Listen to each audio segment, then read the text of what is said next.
This is the SF Productions Podcast Network.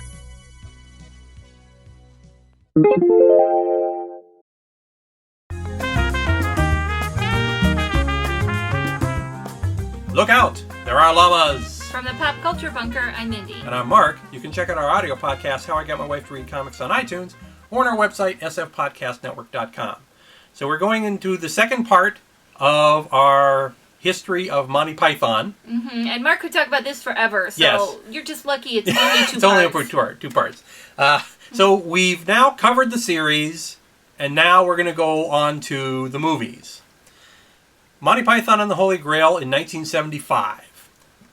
Gilliam and Jones directed. It was actually written during the TV series, between a break between Series 3 and Series 4. Mm-hmm. And an unused plot line from the movie ended up becoming the episode-length Michael Ellis sketch on the show. There was this whole subplot originally in Holy Grail about them finding the Holy Grail at Harrods in modern day. And that became the Michael Ellis sketch. It was partially funded by rockers who just wanted to see more Monty Python. Literally, they're like, here's money, here you go. Please, make something. The members of Pink Floyd, the members of Jethro Tull, and the members of Led Zeppelin were major investors in this movie. But it still wasn't a big budget. No, it was a tiny budget.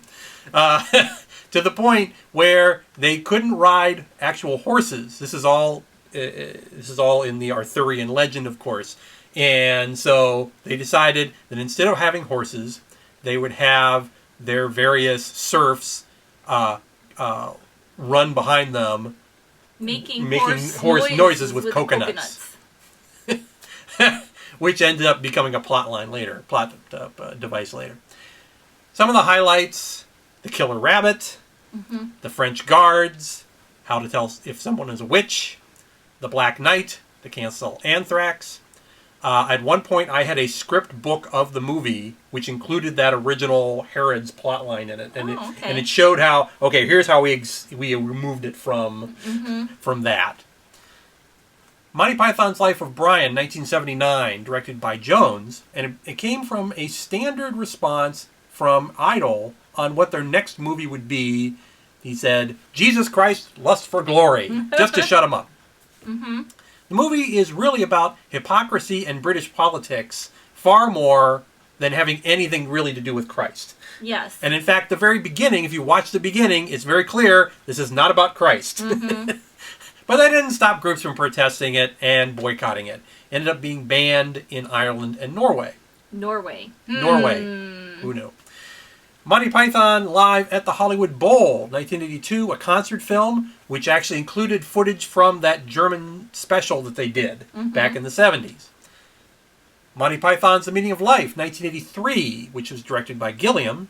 This went back to the sketch format. So it's more like the TV show. Yeah, or like, and now for something completely different, the first movie. And it involved the 7 ages of man. And that was the connecting theme of the whole thing. It was a much darker film, but it still has some really great moments. There were many attempts after that to do a reunion. Chapman ended up dying in 1989 of cancer. Cleese went on to several films. Time Bandits, which he did with Gilliam and Palin in 1981. A Fish Called Wanda in 1988, again with Palin. He became Q in the James Bond films for a short period of time back in 2002. Idol moved on to what was called Rutland Weekend Television, 1975 to 76. And this was a parody of small networks in Britain, TV networks, that were only on the weekends. They would get like a signal just for the weekend. And this actually existed at the time. And Rutland Weekend Television ended up spawning this parody of the Beatles called the Ruddles. And you really love the Ruddles. Yeah. You know, I've seen that. I didn't know that's where that came from. Yeah, so there's like at least two albums that came out from the Ruddles, and they're all just parodies of Beatles songs. And that ended up generating a mockumentary called All You Need Is Cash. And it was done by Lorne Michaels. And so a lot of SNL people are in it along with Python people. And of course, you saw, especially back in the 70s and somewhat in the 80s, you saw a number of Python members do SNL. So Idol did some voice work, and he did some unsuccessful projects. At one point, he appeared in The Adventures of Baron Munchausen in 1989. This was directed by Terry Gilliam. He created the musical Spamalot, which was based on the Holy Grail movie in 2004, which won 3 Tony Awards. Wasn't there some conflict with the rest of the group on Spamalot? He had to get them to agree to do it, which took a little while. He had the idea a long time earlier, but they finally said, yeah, you can do this, it's all right. He was, of course, the songwriter of the group, and he wrote Always Look on the Bright Side of Life. Always look on the bright... I can't sing, but... For Life of Brian. Love that song. Which became a huge hit at soccer matches. So if the home team was losing and the game was near ending, the crowd would start singing that. And he ended up singing it at the London Olympics closing ceremonies. Terry Jones moved into a number of areas. He was an author of books on British history and then made documentaries based on them. He created an animated British show called Blazing Dragons, so like a kids' TV animated series. He co-wrote Ripping Yarns, a BBC series, with Michael Palin. He was involved in an early draft, and some say he actually wrote one of the early drafts of Labyrinth. The final film has virtually nothing to do with what he had written. Right. He directed Personal Services in 1987, Eric the Viking in 1989, and Wind in the Willows in 1996. Michael Palin also got into a number of projects.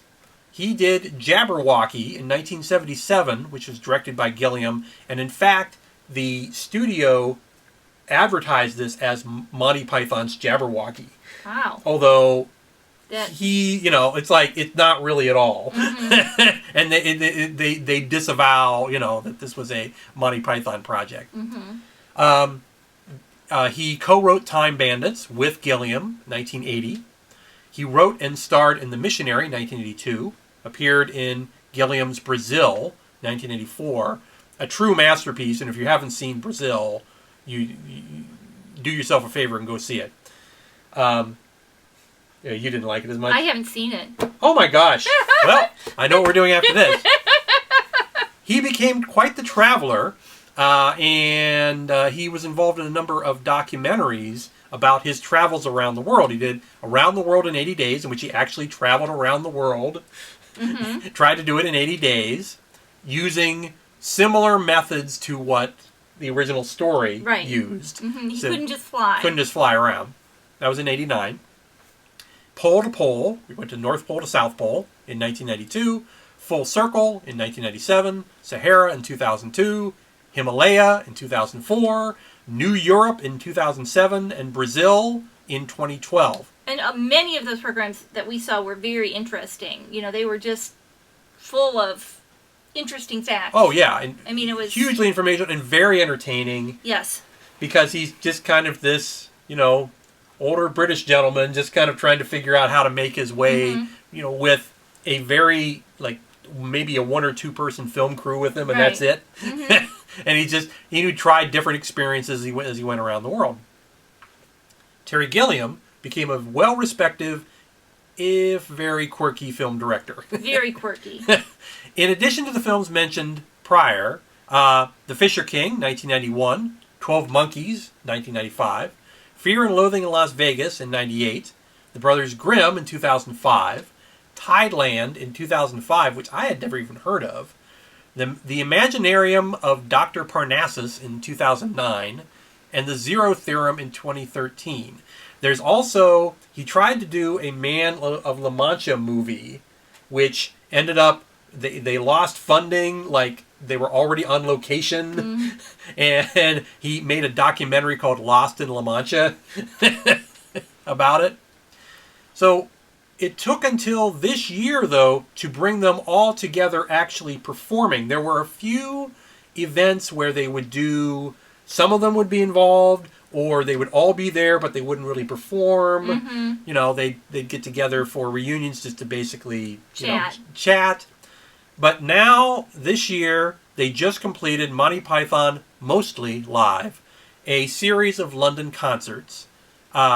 This whole thing was created by Eric Idle. He was really the driving force for this. Well, he's actually done several other touring shows of Monty Python material with just him. Right, which we actually went to one here in Columbus several years ago.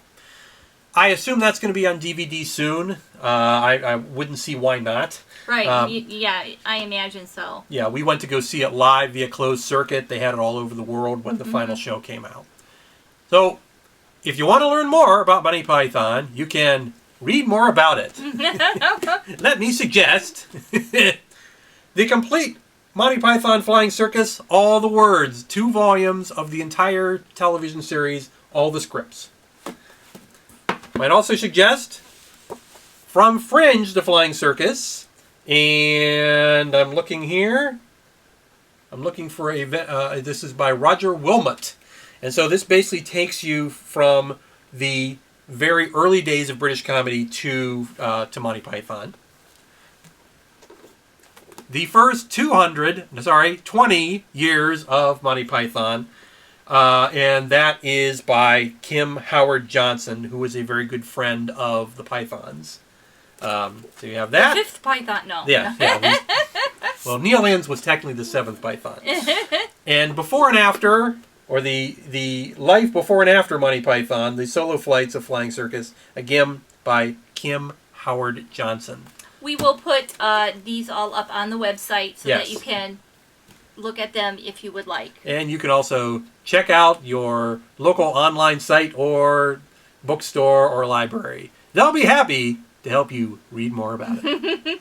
And of course, you can always watch Monty Python. I believe it's probably available streaming somewhere. And there's an official Monty Python YouTube channel, and there are many unofficial channels on YouTube. Just go search for it. It's definitely available. Yes. And there's DVDs, you can get it in many, many different formats. So after you're done with that, remember, you can check out our audio podcast, How I Got My Wife to Read Comics, on iTunes or on our website, sfpodcastnetwork.com. From the Pop Culture Bunker, I'm Mindy. And I'm Mark. Thanks for watching. Spam, spam, spam, spam, spam, Spam, spam, spam, spam, spam, spam, spam, spam.